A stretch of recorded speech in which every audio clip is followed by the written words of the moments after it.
was like, man, I don't have a job now. 3 months later, July, my phone is ringing nonstop.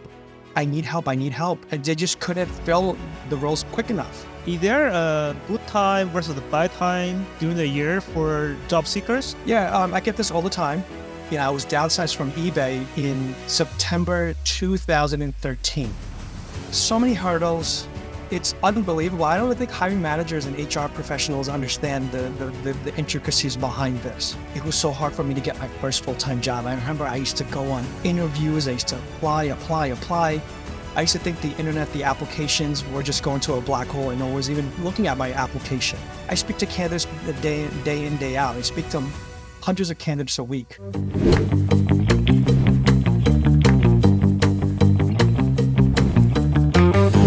Hi, Sunil. How are you?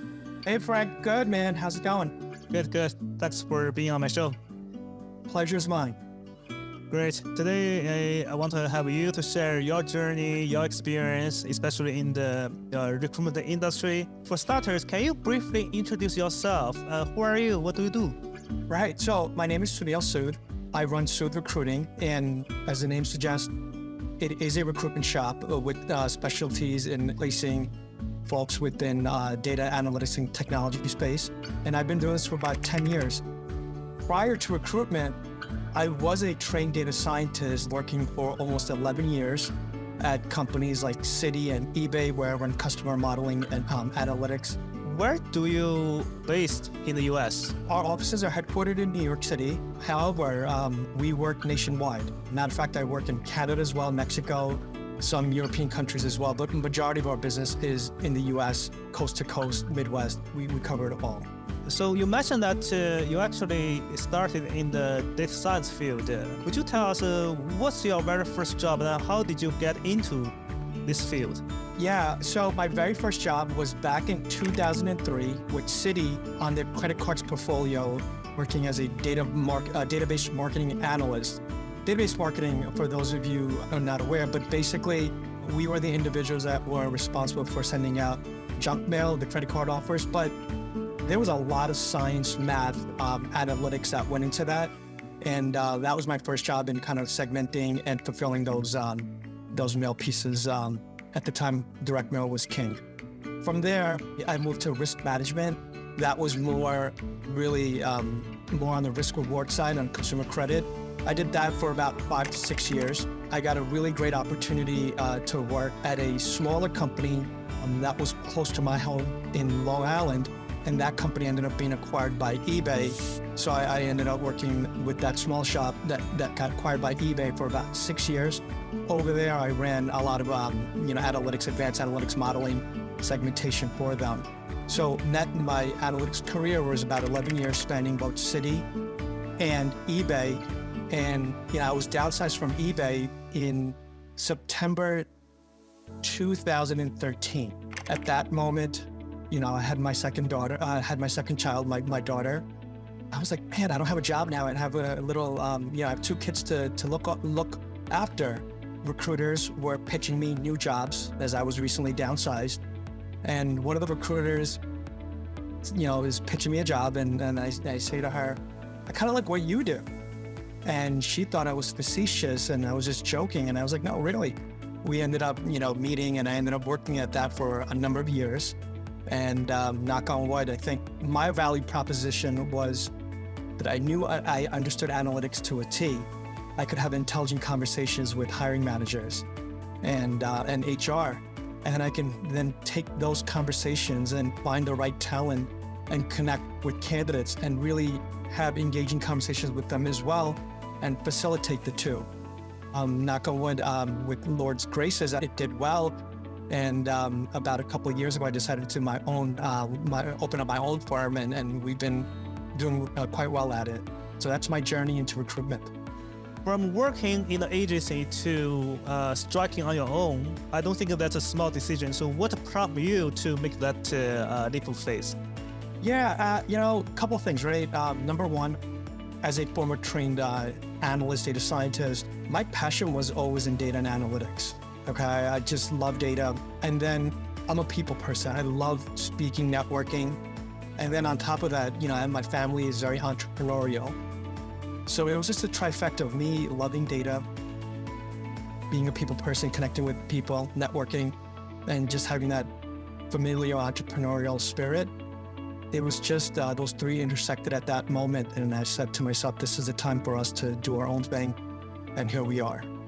Can you explain the typical business models for a recruiting agency? There's two business models, and obviously some agencies get a little creative, like we do at times. But typically, there's a contingency model, which is what I started in, but now as a business owner, I'm growing that into the retained field. So there's contingency, which is we only collect our commission or fee once a candidate has been hired and stays there for a period of days, okay? That's one, that's contingency. Retained is when a firm hires you and pays you a flat fee. And regardless if you fill the role or not, obviously there's percentages. If you fill it, you get the entire fee. If not, they will pay you on a weekly or bi-weekly basis. So, those are the two general business models that recruiting agencies operate under. How do you source your business clients, the employers?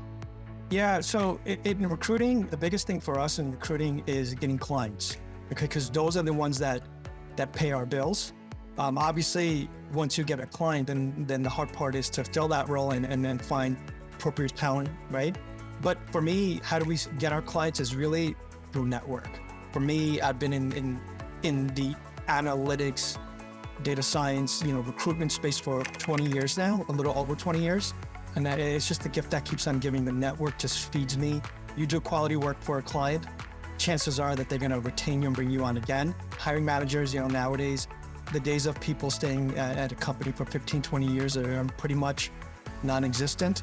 There is quote unquote high turnover now, 3 to 5 years now. And if I place an executive at one firm, chances are when they're building out their team in another firm, they'll reach out for my services. So it's really network-based. Can we walk through a typical process that you receive a recruitment project? Then what are the main steps and what are the timeline typically with the assignment?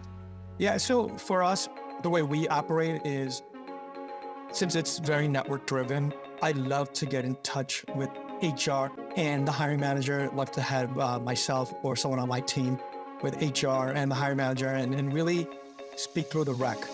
I ask my kids, what do you want for, Christmas or Diwali? They'll give me a laundry list, right?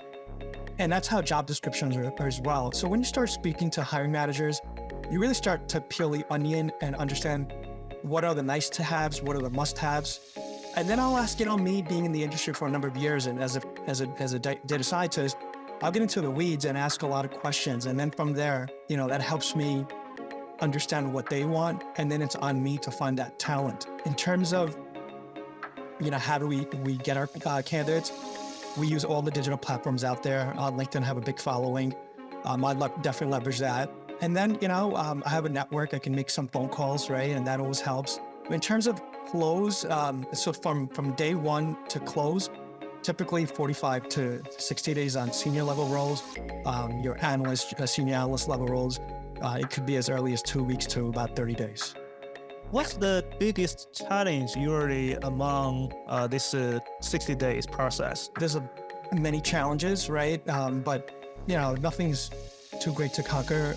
But one could be, say there's a new role identified within an organization. Hiring manager has one vision, but their senior executive team might have another. So as they're interviewing candidates, half the interview panel might love the candidate, but then the other half might not because their visions internally are not aligned. So as a recruiter, sometimes we have to play the role of a mediator and say, okay, guys, you know what?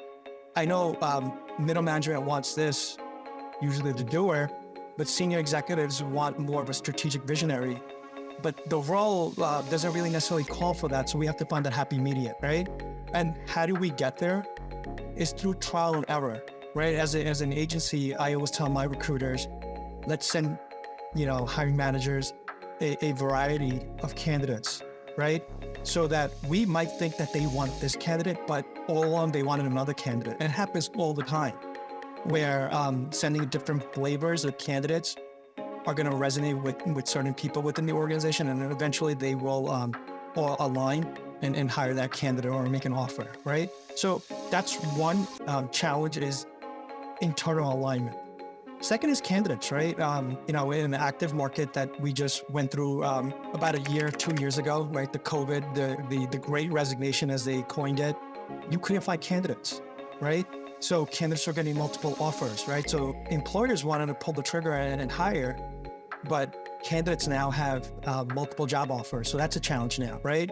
And now, in a market like this, employers are being very, very picky because they have a lot to choose from, right?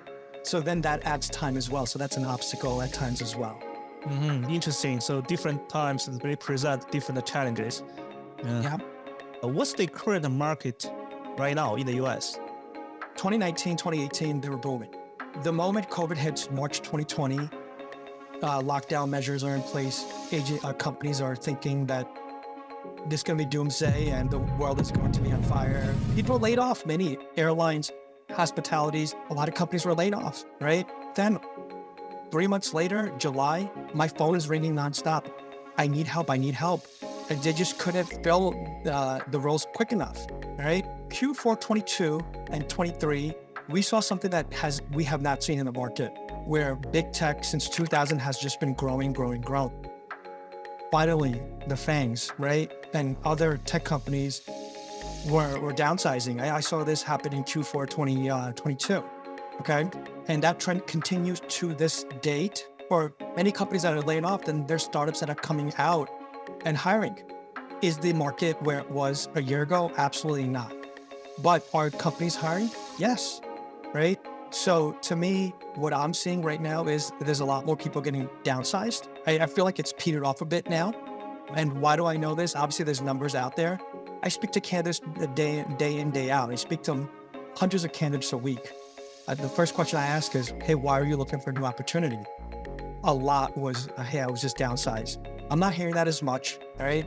But two is those that are downsized with remote work now, I think remote work is being 100% remote work is peeling off a little bit, but it's still there. So those people that were downsized, that were geographically constrained, those individuals are now able to find remote work, right? So people that are downsized are able to find work quicker in the tech space, analytics, AI space, given the niche environment they're in. So downsizings were happening and continue to happen, but those individuals are able to find work a lot quicker than other domains. Is there a good time versus a bad time during the year for job seekers? Yeah, I get this all the time, right? Obviously, one would think, hey, let me look for a job in Q1 when budgets are fresh, right? They're not scrutinized or they're not taken away, right? But then what you face is you already worked. So let's use 24, right? You say 24, I will start looking for a new opportunity. So you start looking for opportunities, you're interviewing.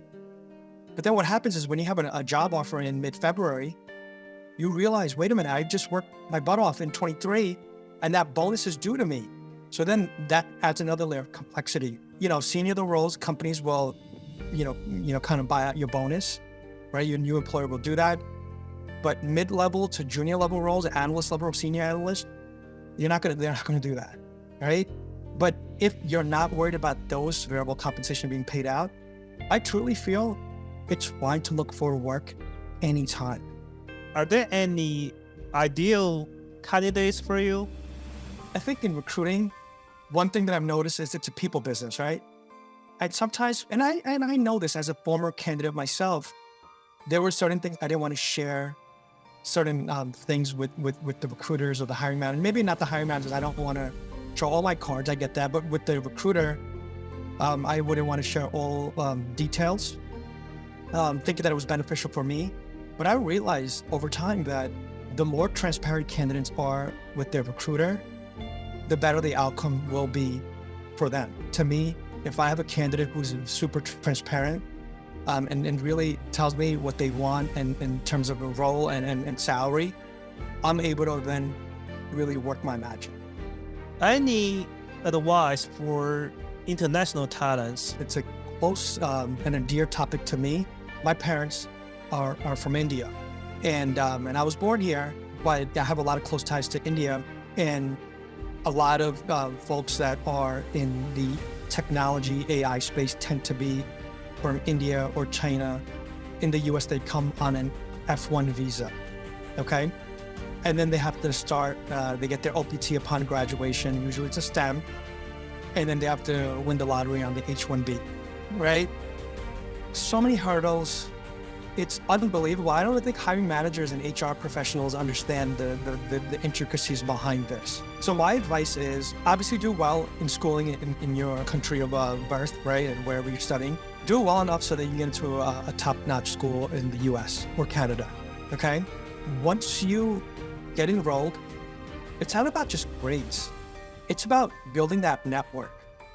Be comfortable being uncomfortable. Put yourself out there, okay? So that's one thing. Two is getting your first job is the hardest. Even for US citizens, when I graduated in 2002, it was so hard for me to get my first full-time job. I remember I used to go on interviews, I used to apply. I used to think the internet, the applications were just going to a black hole and no one was even looking at my application. But then guess what, as you get one interview, then interviewing is an art as well, how to converse with someone who's judging you and the things you should say, the things you shouldn't say, and how to prepare for an interview. You keep doing that, your interview skills are gonna get better. You keep applying, you're gonna get more interviews. It's a numbers game. After work, what are the ways for you to relax and recharge? I probably have gotten better with maintaining work-life balance. Was I like that maybe 2 years ago, even 10 years ago? No, right? But having kids has taught me that. Speaking to a lot of my mentors and just my seniors, they always tell me when you have kids and you're just working, those 13, 14 years are gonna go quick, right? So spend time with them. So to answer your question, I recharge by hanging out with my kids. I coach basketball. I coach a lot of their basketball teams. I have 3 kids. So that keeps me rejuvenated, hanging out with younger, audiences and making them better at a skill that they're passionate about. And another thing that I love is music. In high school and college, I used to DJ back in the day.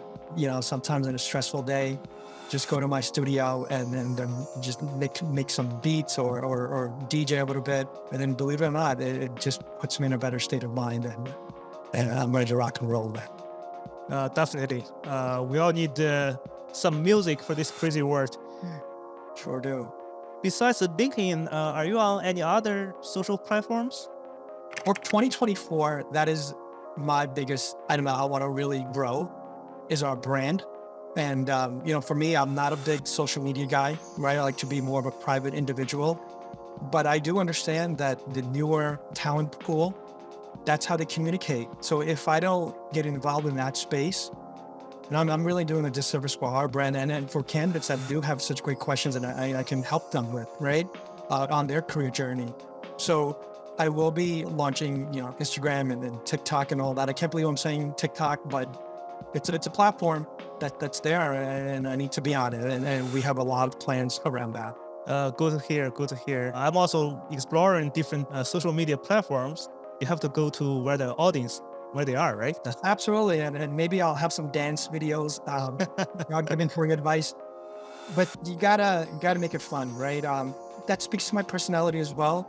I don't take things too seriously. Like out in my career, even when I managed people in the data science space, it was all about having, work is going to be always there. But let's have fun working. Let's add bullets on our resume. We're doing some cool stuff. What's the best ways to reach you? My email is Sunil, SUNIL, at Recruiting, recruiting.com. LinkedIn, I'm all over LinkedIn. And hopefully in Q1, you will see me on TikTok and Instagram. Great, Sunil. Thank you so much for your time today and sharing the inside views of the industry, sharing your experience. I hope for you all the best in 2024 and great success with your business and your family. Thank you. Likewise, Frank. You've always been someone that you were my candidate and for many years prior. And then just following you on social. I'm so proud of you. And quite frankly, you definitely have kind of made me think I need to get out of my shell, provide my expertise to people that I think could value from it as well. So thank you for what you do as well. Oh, great. So we can explore this journey together. Absolutely. Great. Thanks so much.